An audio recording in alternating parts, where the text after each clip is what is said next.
Now from East Africa, let's move to the West. Russian President Vladimir Putin is adding to his list of nuclear partners in West Africa.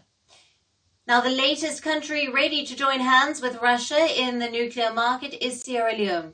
Russian Foreign Minister Sergey Lavrov hosted his counterpart from Sierra Leone, Timothy Musa Kabba, in Moscow.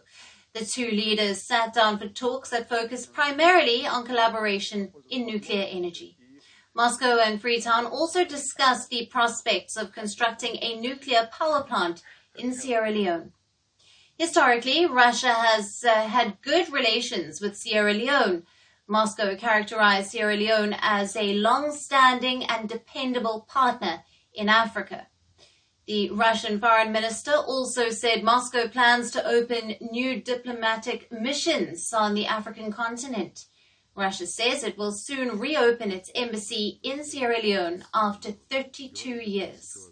With increasing volatility in oil prices in recent years and the need to transition towards cleaner sources of energy, many African governments have shown interest in investing in nuclear power. Now, tapping on this, Russia has been making strides to export its technology and to build nuclear plants in the global south. So even though Moscow is dealing with Western sanctions for its war in Ukraine, its state-owned nuclear giant Rosatom is drumming up new business in Africa. Now today there is just one nuclear power station on the African continent in Cape Town, South Africa.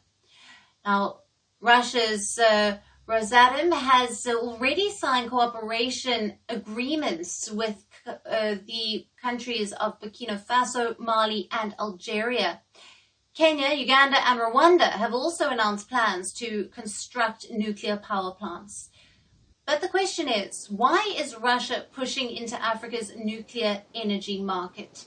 It's because for Moscow, these commercial partnerships in Africa serve both economic and geopolitical purposes. This will allow Moscow to forge new economic alliances, offering long-term revenue for its economy, which remains isolated from the West for the foreseeable future. Now, the Russian economy has been burdened with Western sanctions over its invasion of Ukraine and is now deeply dependent for growth on wartime military production. And what's in it for Africa?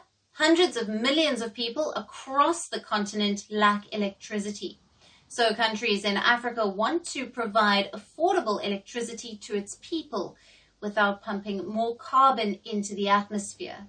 For them, it's an opportunity for positive change. Firstpost reports from the world's second largest continent. Hello, I'm Alyson Grange. A very warm welcome from Durban, South Africa. We get you the news and the newsmakers from Africa. South Africa goes to the polls on the 29th of May. I will track the election and bring you ground reports. Is it the end of the road for the African National Congress? And will former President Jacob Zuma stage a dramatic comeback? From elections to climate change, to innovations and opportunities. As the world's attention shifts, we report from Africa, the heart of the global south. Join me every weekday live on Firstpost.